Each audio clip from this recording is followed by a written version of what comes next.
In these videos, I want to discuss a few more example problems for dynamic programming.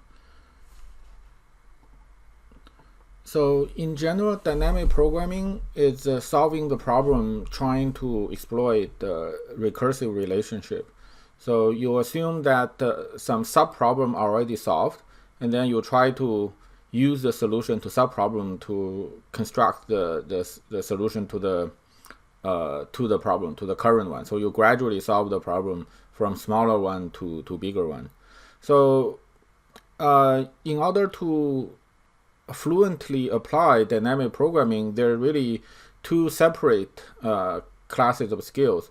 One is to master the mechanics of implementing dynamic programming solution.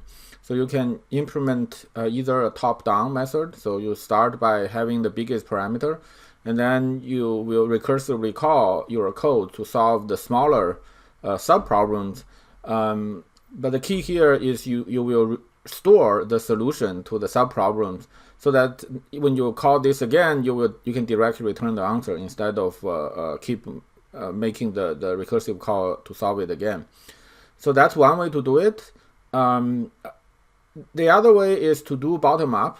So essentially, all the solution for all the sub-problems are stored in a table, and then you just go through the table row by row to fill the table. And when using this bottom-up approach, sometimes you may need to reuse memory. So instead of storing a two-dimensional table, it may be sufficient to just store one row, and then you just use this row to compute the next row. Sometimes you store two rows. So this is less critical because almost any CP problems, the memory should be large enough so that you don't have to do this, I guess, until really very challenging problems. So for now, this is not a necessary technique to know. And also, a lot of time when you are solving the problem asks you more than just, for example, the maximum or minimum. They also ask you to construct the solution that achieve the max or min. So in this case, while you are constructing the DP table, you also need to store additional information. So these are the mechanics. And the other skill is to identify the recursive relation. So define the sub-problem in a way so that you can actually construct the solution to the problem from the sub-problems. So you need to identify what are the information, the key parameter to the sub-problem. Sometimes you need to add new parameters so that you can actually combine the solution to sub-problems to this problem. So here, I guess for both of these skills, the only way to master it is to solve lots of problems.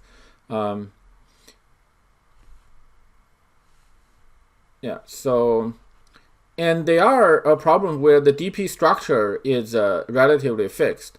So I think the key is to master, to be fluent with different DP structure, and then for each of the new problem, if you can roughly identify the DP structure, then coming up with a recursive relationship is not very hard, or at least it's easier.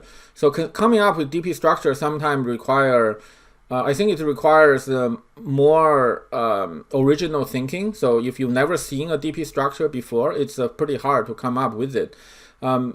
But knowing the DP structure, coming up with the recursive relation, a lot of time is just working through the math and the logic in the particular problem. So that's doesn't require as much original thinking. So the key is to understand, to know how to apply, to know the different DP structures, and have used them for some problems. Okay.